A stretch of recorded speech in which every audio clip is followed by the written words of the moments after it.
Welcome back to Horn Takes. I am Sean Redfern, and joining me again tonight from the cheap seats is Michelle. We had Michelle on Sunday for 10 Thoughts. She did such a great job. I thought we'd bring her back. Michelle, how are we doing tonight? Thanks, doing well. I'm really excited to be back. Yeah, we're excited to have you.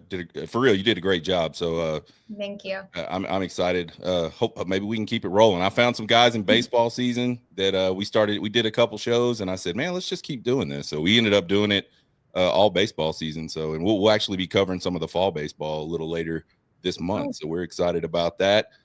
Michelle, we're coming off of a 38-7 win over San Jose State. We talked Sunday morning. You probably noticed I had a lot more negative things probably to say than positive things about the game, even though it was great to get the win. And I think there were some positives even on Sunday morning about that game, but you probably noticed a little negative tone. Well, I rewatched the game. I got a chance to do that, and I came away from it not nearly as down on the performance as I was Sunday. So a little bit about me. I watch the game as a fan. I'm not one of these guys that's trying to analyze everything during the game. I watch it as a fan. When I go to games, I'm watching as a fan.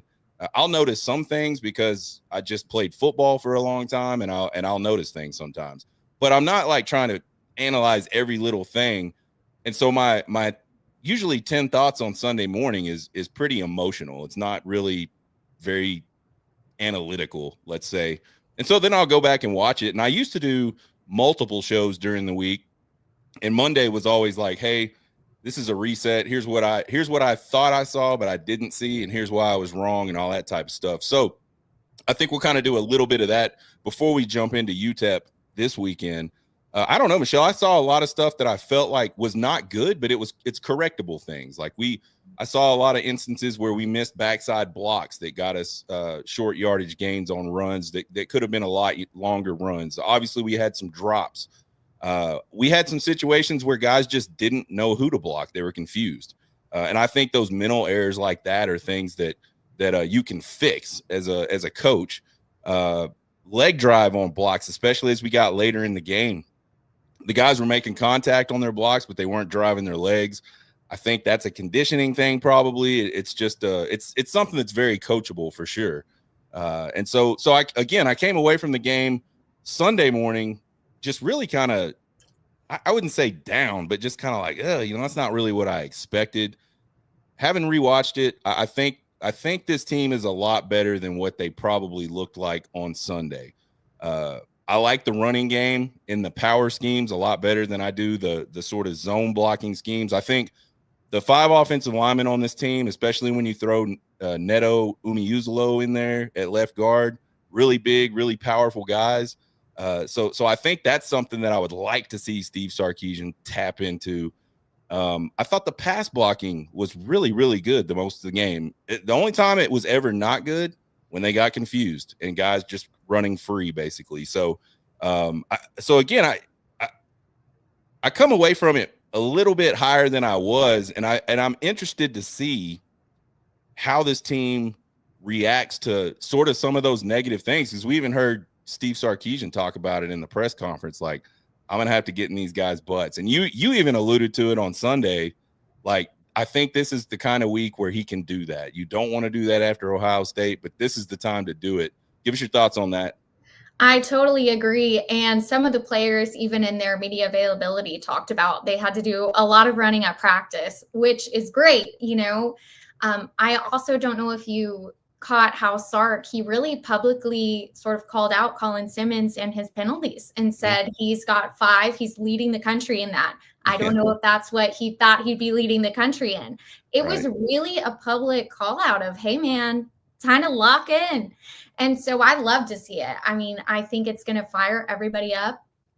I also, upon rewatching it, I already had a semi-positive spin on it. That's kind of my personality. I'm going to look glass half full. But I felt even better about a few things. Just seeing, like you were talking about, I think it's the right guard that Neto and Connor Stroh are sort of battling it out for. I think we saw a lot more strength from Neto in the run game. And so I think it's becoming more clear of who is going to sort of take over that role. So I'm excited for this week to hopefully solidify that.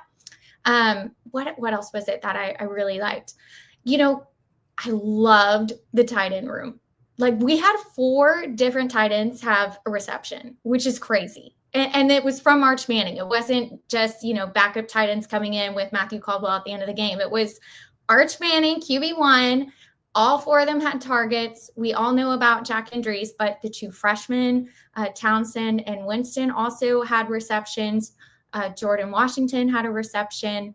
And so I think for the tight end room, that is kind of my glowing, wow, okay, they could be a real it factor this year for us.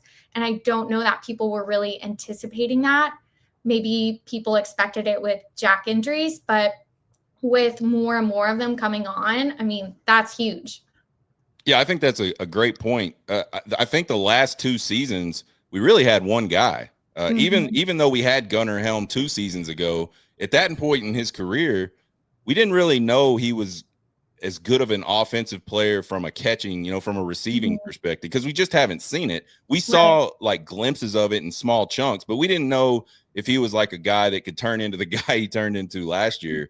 And so I think coming into this season, you're right. That was a really big question mark, and probably one people didn't talk about enough, because none of the guys that were on campus at the end of the season last year were guys that had a lot of playing time at all.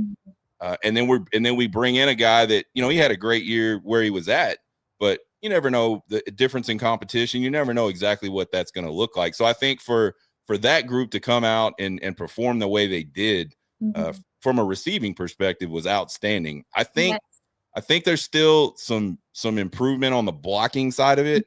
And one of the guys that I noticed, and we'll talk about it a little later, the players that popped, is something I do every week. And it's not even necessarily based in stats. It's just guys that kind of popped out off the screen at me when we watched the game. Was one of those young tight ends. And so I'm really excited about that. I think another thing, as I rewatched the game, that cost us, it cost us yards on a lot of plays. I mean, I think on one play it cost us a touchdown. It looks like Brandon Baker just a touch late in his timing at right tackle. Touch late getting out on that that screen pass. And I think that cost us a touchdown. And you use the word cost loosely. It's not like we're losing money or anything crazy like that. But I think the play was set up and he just was a tad late. He was a tad late on some run block schemes. So I think, again, those are all things that are highly correctable. Everybody down on Ryan Wingo about the drops and just what's going on with Wingo. How come we're, Arch Manning and Ryan Wingo can't connect? One thing I did notice, Wingo, and this was last year as well as a freshman, he is a great teammate without the ball in his hands. He gets down the field, he blocks. That's one of the first things I noticed about him and DeAndre Moore last season, was they are not afraid to block. They're both physical blockers. They're not lazy about it. They see that as part of their job. And so, yeah, Wingo didn't make any big, giant, receiving plays last Saturday, but he did make some plays down the field to spring his teammates. And I think that's obviously super important. Defensively, I didn't think there was anything else to say about the defense outside of that last or that one scoring drive. They were pretty suffocating. Yeah, I think it also, just upon rewatching, I realized just how many different guys played. I think on Sunday when we talked, I was a little bit disappointed. I mean, very loosely disappointed in the defense. But upon rewatching, I'm like, okay, they really were just tinkering with things, trying new things, getting new players out there. And something that is so encouraging on the defense is Manny Muhammad isn't even getting targeted by opposing offenses anymore. They're like, we're just going to try our luck with the freshman, Grayson Littleton. Yeah. And he's really, he's coming on. He had a few mistakes. He kind of bit a few times, and, maybe a better quarterback would have made the, appropriate pass and it would have, not gone our way. But I think him getting so much experience in being sort of peppered and being the guy that's getting picked on is going to really help him with his development. And it makes me really excited for Manny Muhammad, just because he didn't show up on the stat line, but I think that's such a great sign that teams are really respecting him as a player. And it's just great to see him sort of step into that number one position. And I'm really happy for him. Yeah, it'll be that was one of the things I talked about the end of last season was like, that final stretch for Manny Muhammad. And I don't think it was as bad as a lot of people talked about it being, but it wasn't great, right? It wasn't like the Manny Muhammad we thought we were going to get after his freshman year. And so to me, this is kind of like a very big year for him. It's a money year for him because it's a draft year for him. So it'll be interesting to see as the competition ratchets up, how often do they go at Manny Muhammad? How does he respond to those things? But I think you're right about Grayson Littleton. He's going to get that. He's going to get picked on until he proves, like, without beyond a shadow of a doubt, you don't want to pick on me because I'm going to pick you off. So I think, and he did have some mistakes, but I think you're 100% right. He's making mistakes, but he's able to physically catch up in a lot of those mistakes. He can kind of erase them because he's so physically gifted. And you're right. He's seeing things that he'll remember and his body will remember. And so I think, it's all great. Great experience for him. I think the only thing about the defense that I would say was disappointing, I think we probably talked about this on Sunday, the pass rush, just not what we have expected so far through 2 games. I think it's coming. And I think a lot of it is just they're doing a lot of different stuff schematically, and they're running a lot of different guys. I mean, the whole second half of that game Saturday, maybe outside of the first drive, was almost all soft coverage. It was almost all multiple guys coming in and out. There was not a lot of cohesiveness in the defense in the second half in terms of personnel. So those types of things matter. I think you can create matchups. I think it was very vanilla, even for Pete Kwiatkowski, who normally plays and calls pretty normal or pretty vanilla defense. It was even more vanilla than normal. So I'm a touch concerned about the pass rush because I think these are the types of games where you should just kind of out physical people, and you should be able to produce more pressure than they have. But I'm not ready to be completely concerned about it. So as with everything, a win is a win always in college football, I say. Some are more impressive than others, obviously, but I think they got to win. I think what's really interesting to see coming out of that game is the health of some of the guys that did go down and some of the guys that didn't play. I think we've already heard from Sarkisian that Trey Wisner probably will not go this weekend, which, again, I think is the safe thing. I think there's a balance between holding somebody out too long possibly and kind of getting them out of the mode of playing football, or putting them in way too early and they end up with a naggy injury that they never can get over all season, and you never really get to use them anyway. So I don't want this to sound like a negative against Trey Wisner, but I don't think we need Trey Wisner to win these types of games. We should just be able to go out and block people, hand the ball off, and pick up yards to whoever we have that's lined up behind Arch. So I think that's probably the prudent move, the safe move to preserve him. But I'm interested in a guy like DeAndre Moore. What does his prospects look like for this weekend? And we'll find out because it's a rule. They got to report it now. So we'll find out soon. I think they do that on Thursday where they put out. So actually, I think that's only an SEC rule. So that's why Sark hasn't been releasing depth charts or he's been keeping everything close to the vest. So I think we'll find out game time. That was game time was when we found out about Alex January last week, who I haven't heard anything to suggest he's good to go for this week. So I'm assuming he might be out. And I think, like you were talking about, he's just playing it really safe because we shouldn't need these guys to beat UTEP or beat San Jose State. So I wouldn't be surprised to see a lot of people held out again. And I think hopefully the guys who get more snaps because of it use this as their opportunity. This is their audition, Exactly. Yeah, I mean, I think, you come to the collegiate level and it's really tough to jump in and start early on, especially at a school like Texas. You talk about all these big programs. The guys that come in and start early on like that are just super studs. And everybody, unfortunately, not a super stud. A lot of guys got to work their way into it. But you do get those moments.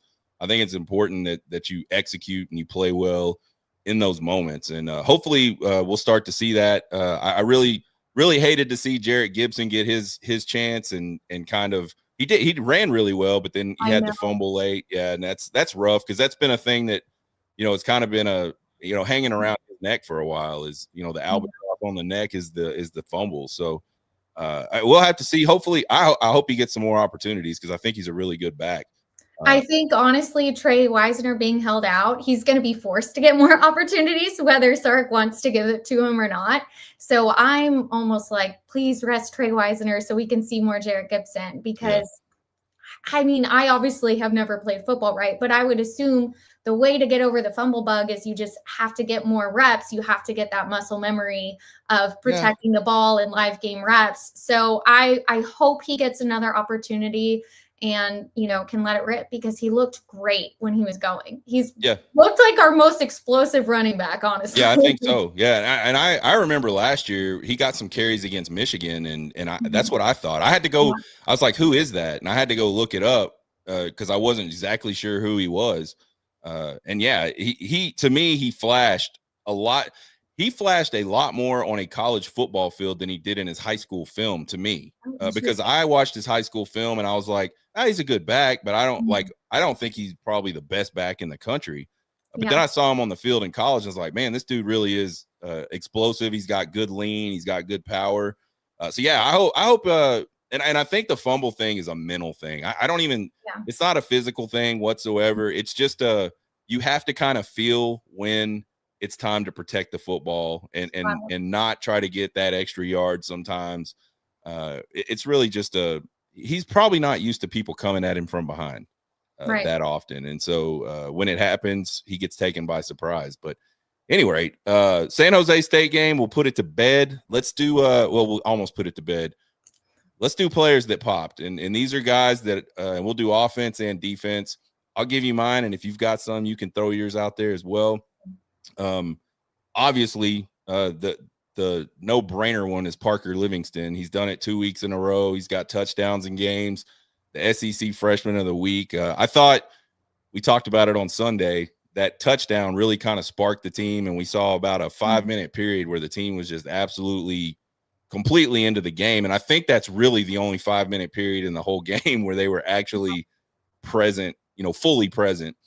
So I thought that was huge. And just to see a redshirt freshman come in and compete like that is really good stuff. Jack Indries was one of my other guys, 2 touchdown catches. And he can really get down the field. He's not just a, hey, let me get out into a little pop route and turn around and catch the ball type of guy. He can stretch the field. He lined up in a wide receiver position and ran, a no-kidding wide receiver route for his second touchdown.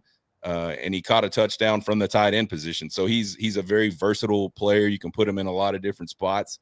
Neto Umeozulu is a guy that I talked about on Sunday. To me, there was a massive difference between when he was in the game, in the running game, and when Connor Stroh was in the game in the running. It was like night and day to me.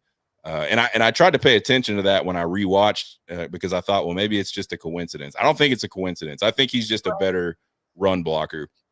And then the tight end I was talking about, Nick Townsend, really physical. He missed a couple. Like he had some moments where he didn't know who to block, so he just kind of stood there. But when he knew who to block and he went after people, very, very physical for a freshman. And I think that's something that you might not see a lot out of tight ends because it's different. Those guys are used to being just bigger and more powerful than everybody in high school usually. And when they get to college, they're blocking defensive ends. They're blocking these big outside linebackers. It's a different game. And he looked like 100% he belonged physically. So I thought that was exciting. Those were my 4 on offense. Did you have any on offense as well? So I just kind of want to piggyback off of some of the players you were talking about. So for Nick Townsend, I'm so excited about him, especially because he's one of the few freshmen who didn't enroll early. He wanted to do spring track. So he's super speedy, which I don't know, could be an added bonus later. Sure. Sark loves the speed guys. But just to see him already carving out a role for himself, I think he played 2 or 3 snaps versus Ohio State. And it's like Sark took the note that he really popped then. And so he got even more playing time last week. And so I'm excited to see what's he going to do this week, you know? Yeah. I think that now the coaches are probably feeling really comfortable with Jack Endries. He's put great tape on now 2 weeks in a row. So I could really see them giving Townsend, more reps and just seeing what they have in him. This will be a great game for him, I hope. So yeah, super excited about him. One that you didn't mention, and it's a good thing that he doesn't really stand out on the tape because that means he's doing his job, is Trevor Gooseby. He, I think, had PFF grade. I can't remember it, but he obviously graded out as our best offensive lineman. And you just don't notice him. He's a stone wall. Like, I'm never worrying about the left tackle. And so I'm like, what did Gooseby do? And I go, wow, that's a great thing that I'm thinking that, because it means nobody was getting by him. And he did great against Ohio State too, even though he had a hand injury in training camp. It's clearly not holding him back at all. So I really love to see that he is living up to all of the hype. I mean, he did so great last year when he was thrust into playing when people were going down. And so I'm just really happy that he's running with this opportunity. And yeah, so he's somebody who he didn't necessarily pop, but that's a good thing for the position he plays. Yeah, absolutely. So, you were talking about, man, you said something and I wanted to kind of expand on it. I'll probably think of it at some random weird time. That's fine. But yeah, so I thought, offensively, a lot of good stuff. I think most of it's just clean up the penalties, be more disciplined, and correct some of the timing things. And I think, they'll be fine offensively. Oh, I know what it was. This is credit to CJ Vogel. I was scrolling through Twitter the other day, and he was doing his Monday morning analysis. Like, most of the big plays in the game came out of 12 formation, which is 1 running back, 2 tight ends. I wonder if we don't start to see maybe a little more Nick Townsend earlier in the game in those 2 tight end sets opposite of injury. So yeah, it'll be interesting to see how that one plays out, and it'll be interesting to see, does Umi Uzulu get a start on Saturday, or do they still kind of rotate him and Connor Stroh to try to figure some more things out? I don't know. We'll see. Be interesting. Why don't you start out with your defensive players that popped? So defensive player that popped, I feel like, is a little obvious. Ty Anthony Smith. Is that how you say his name? That's how you say it. Okay, yeah. He's just, I feel like they're always saying his name. He's just always flying around and he was part of that tackle, or he was part of that strip sack, or, they're just always saying his name. So you just can't help but notice him. And I think Sark had talked about him a few weeks ago, and I was like, who even is this guy? I mean, even still, I'm like, who is this player? Yeah. He kind of came out of left field. So really exciting for him to see him come on. It's, going to take pressure off of some of our bigger name stars and hopefully open up opportunities for them, because now you've got to pay attention to this new guy on the block. So he definitely is somebody that is going to be one to watch this whole season, I think. Yeah, absolutely. Ty Anthony Smith's a guy that came in last year as a freshman, really undersized for a linebacker, but just like ultra athletic. And he played quite a bit early last season, but as they got more into SEC play, his reps got limited. And I think that was just maybe there were some things he wasn't quite as good at, like, from a mental perspective at the time. But yeah, definitely he's a guy now that's grown into the position and like understands where he should be at all times and those types of things. And he's a freak athlete, and he gets everywhere on the field. He's still not a big guy. I mean, he's gotten a little bigger since his freshman year, but he's still not, he's not a Ant Hill. He's not a Leonga Lafau build, big stocky middle linebacker type, but he has so much range. He clearly has practiced taking the ball away from people. 2 forced fumbles over the weekend. And I wrote it down about him too. And you said it seemed like he was everywhere. Like almost every play, 26 was standing there either on top of the pile or getting up from the pile or right near the pile. He goes where the ball goes. And yeah, it totally popped off the screen at me. Do you have anybody else that you thought? Those were the main ones, because I kind of wanted to give a shout out to Manny Muhammad, just because, like we discussed, the end of last year kind of was a little sour, but he's really taken the challenge, and I'm just super excited for him. Yeah, Michael Taff, he yeah, obviously has yeah. been amazing. I didn't think he could improve off of last year, but I feel like he's even growing even more into his role as a leader on the team and as one of the best players on the team. So that's also really exciting for him too. Yeah, Mookie Taff has been an interesting story at Texas, and it's kind of interesting. I don't know if you remember way back in the day when Blake Gideon played at Texas, but he came Oh, in. He was a scholarship guy, but he started as a freshman, and mhm, he had his struggles early on, but he just continued to get better and better and better, and ended up I think being an NFL guy for at least I think he at least got a shot in the NFL. And not everybody that plays college football gets to do that, mhm, contrary to popular belief. So that means you're a pretty good football player.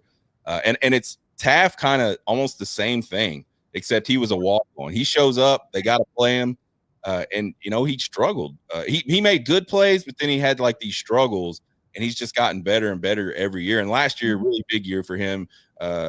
It'll be interesting to see if he can kind of continue that upward trajectory mhm. and where that lands him in the draft conversations and maybe a Thorpe Award conversation, stuff like that. Right. Certainly has a lot of ability, and he's a guy that flies around too. Just really to me, like with little disregard for his own health. Like he's just flying around making tackles, and it's fun to watch players like that, honestly. So. Mhm, Yeah, he's one to me. He doesn't pop anymore because I just expect it. I've seen it so much from him at this point. It's just the norm. Like I know that's what he's gonna do. We're gonna mhm. see 16 fly around and smack people, and that's good stuff for me. I think I had a couple. Murad Watson was a guy Oh, yeah. in the middle. I thought he did a really good job disrupting in the run game, getting pass rush up the middle. I think we talked on Sunday about, or maybe it was the week before. I don't know. I talked to somebody about how the Mhm, pass rush up the middle hasn't been that great, but on mhm, the rewatch, he actually got some pretty good pressure coming up the middle. So I thought that was cool. Brad Spence was a guy, the transfer linebacker from Arkansas, that's never played edge before that I'm mhm. aware of. He didn't at Arkansas. Really? He's an edge guy at Texas now, and his get off is really good. Like he has Mhm, a lot of quick twitch off the corner. He was close to getting a sack a couple times, and I think if he can continue getting reps, he'll have some sacks this year for Texas. And then a guy that a lot of people didn't know about because he didn't play last year was Neto's. I believe it's his cousin. I could be wrong. They may be brothers. Zena Umeozulu, mhm, defensive end edge guy. Man, he popped off the screen at me early in that game because of mhm, just his length. He's really powerful for his size. He's not a big guy. I think he came to Texas like 6'4", 225 as an edge player, which is not very big. He's obviously put on some weight since then, but he can really handle his own. And what I really like about him, I think he's gonna be a big surprise type of player at Texas because he wasn't like super heavily recruited. I mean, he was obviously a highly recruited player, but he wasn't a Colin Simmons star type of guy out of right. high school. I think he's going to surprise a lot of people because he is so long. Once he learns to use his hands, he's going to be hard to get to his body because his arms are like from me to the wall, which is like 10 feet away. And that's rough on tackles. They can't get their hands on you. They Mhm. can't block you. So I thought he had a really big pressure early in the game where they almost got a safety. So I thought he popped off the screen at me too. So I'm really excited about the edge room. Obviously, a lot of the guys I just talked about are edge guys. We And have talent for days on defense. So yeah, yeah, I feel much better after rewatching. I'm like, okay, yeah, we're good. yeah, we're gonna be Um, fine on defense so for yeah, sure. very excited. Absolutely. So we got to touch on this because this was kind of a funny topic, and we talked about it on Sunday. Mhm. The buzz around Twitter was, "Oh, is Yep. Arch hurt?" And I don't know who the poor reporter was that asked the question, but Sark just kind of, I wouldn't say he humiliated him. Oh, And maybe Sark said some things he probably wouldn't want to say, but that was an interesting exchange. And he did not like the question at all. You could clearly tell that. What do you make of all that? yeah. So I think the reporter was a student reporter. And CJ Vogel, who you already talked about, he mentioned, he goes, every reporter has to go through that. So he was like, he'll hang in there. And I think Evan, who works for Inside Texas, actually knows the journalist. So he was like, I'm taking care of it, so he'll be okay. But I think he just wanted to shut it down. He Yeah. said, if you want to ask that question, I dare you. Yeah, I don't think anybody's asking that question anymore. No, he wanted to set a precedent. You're not going to ask me that question. End of story. And so I think everybody knows now, like, okay. Yeah, it was a shoulder injury. We will never know. Yeah, and even if he has got some discomfort, I definitely don't think it's in the shoulder because I mean he's whipping off like 60-yard passes. You're not doing that with a sore shoulder. So yeah, the public will never know, and that could just be because there's nothing to know, right? Or it could be the conspiracy theories that are floating around. Who knows? But I don't think we'll hear that question anymore. I just wanted to ask you about that because I thought it was funny. We kind of talked about it, and then there was such a interesting exchange. I mean, that might be like one of the weirdest answers a coach gives like all season long. It was very bizarre, but I did see like a lot of people are saying that was a terrible response to the question. But I saw today Joel Klatt, he was saying he thinks that Sark gave that answer and like as a quarterback, because I think Joel Klatt was a quarterback for Colorado. He said he thought that Arch would love that answer because it was just Sark showing like, I've got my quarterback's back. I don't care what type of face he makes. You're not going to question him. Don't come after my quarterback to me. And so he was saying he feels like Arch Manning is going to see the way Sark is defending him to the media reporters, and that's the most important person for Sark to be sort of not loyal to. That might be the wrong. Yeah. But, and so I thought that was an interesting perspective, just coming from somebody who used to be a quarterback, thinking, that's who Sark is talking to right there, saying, I've got you, man, don't. Yeah, I agree. I think that's probably 100% true. The mind can imagine other things, obviously, but I think again, we go back to what we talked about on Sunday. I think Sark's always been pretty forthright with injuries. So I mean, I don't see why he would change that up necessarily. So anyway, I thought it was funny. I thought I was sitting here listening to it, and I just started laughing during the little exchange, and I said, man, I feel bad for that guy. Oh, I felt that asked so that bad question. For him. It's the way it goes, but that's a reporter's job, I guess, to get beat up by coaches. And I think if you're gonna cover a football team, you're probably gonna run into that a few times. Where they're I don't even think he meant to do it necessarily. It just happens sometimes. So anyway, all right, let's jump ahead to UTEP. Let's preview this one a little bit. UTEP 1-1 on the season. They lost their opener to Utah State 28-16. Then they beat UT Martin 42-17 last week. UT Martin obviously a level down in play. Utah State probably not a great football team. They do have a couple of pretty good football players on that team. I think Malachi Nelson's a guy that was recruited by everybody to play quarterback, including Steve Sarkisian. He was a 5-star, one of the top, recruits in the country when he came out of high school. He's bounced around to a couple different places, and it hasn't really worked out for him yet. But maybe he's landed in a spot where he feels comfortable and maybe doesn't feel like he has to be the stud of the team. And maybe that's something that's good for Malachi Nelson. What you can't not say about him is that he's not talented. Like, the guy is uber talented. And so I think, obviously with him leading the team offensively, that somewhat makes them dangerous to me.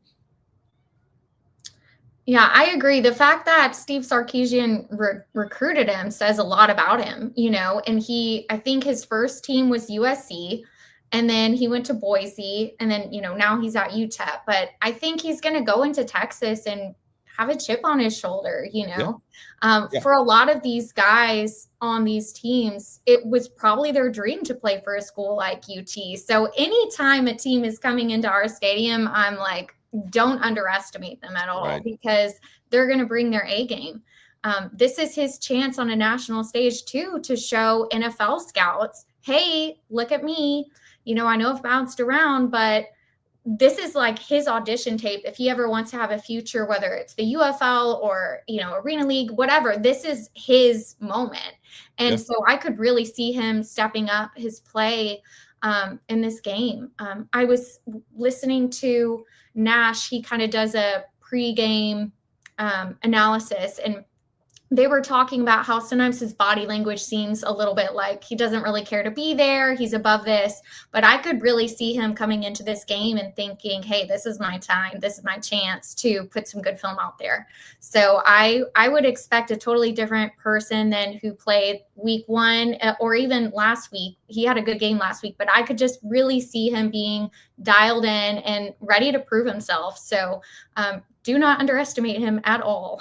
Yeah, I think that's an interesting point. But I think that also kind of is a double-edged sword. Like what we could see, we could see him just completely cut it loose because he knows it's a big chance and he might make it work. Or we could see him kind of go into his shell and be a little more conservative because it's a big chance. I think the coach's job when you bring a team like that to a place like Texas is to get the team focused, but also put them in this mindset where it's like it doesn't matter what the end of the game necessarily looks like. Our chance to win this game is to cut it loose. Like for one game this season, let's absolutely cut it loose. And I think I think we'll see some wild game planning. And it won't be out of desperation. I think it's like trying to get that team something to be excited about early, and then try to build on that momentum. And again, you look at the rosters on these two teams. UTEP is not where Texas is, but that doesn't mean they couldn't come in here and make it tough on Texas. So I agree 100% with your point about do not underestimate these guys. They're middle of the pack passing, 228 yards per game, which is it's somewhere in the 50s, I believe. So not quite all the way to the middle. They're in the the upper half of it, but not great. And then defensively, I think they're interesting. Yes, their defensive stats don't look great. I mean, the rushing defense looks really good. They're led by this kid, Micah Davey.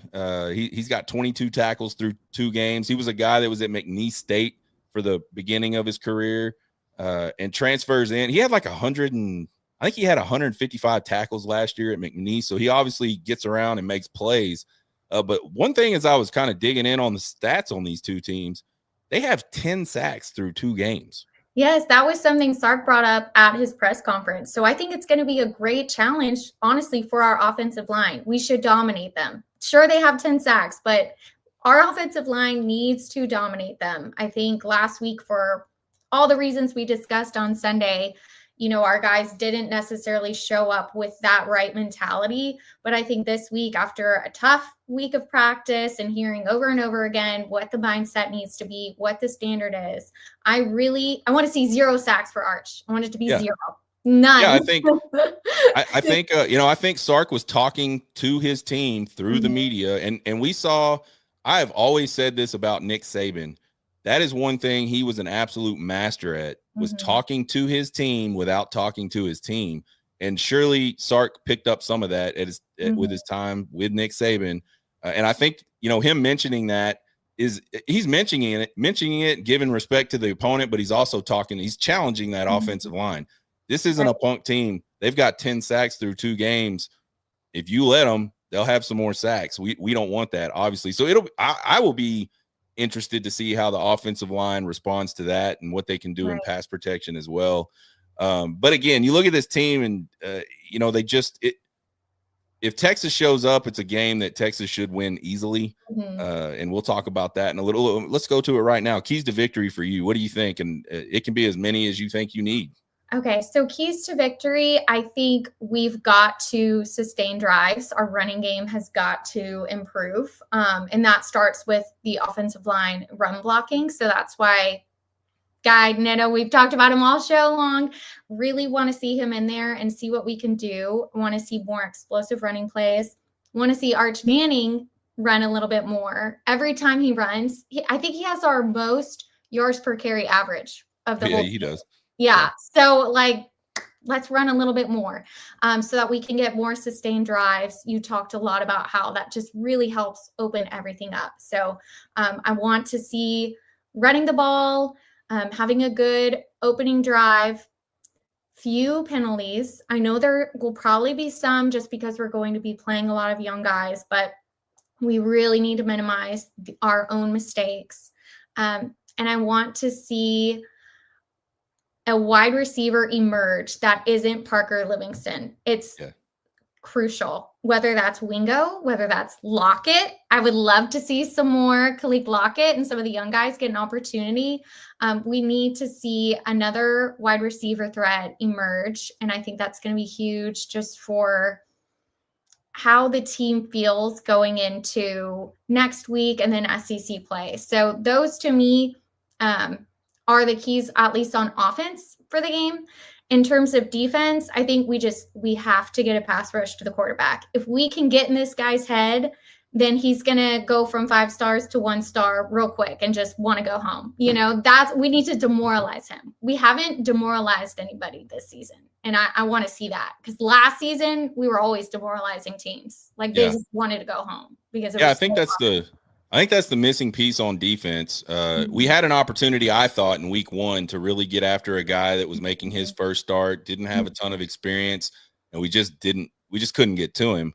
And then even last week, we play an experienced guy, and I think a lot of it is kind of the play selection as well. They weren't trying to hold the ball too awful long, try to get the ball out, get people in space and things like that. So some of that plays into whether you can get to the quarterback or not.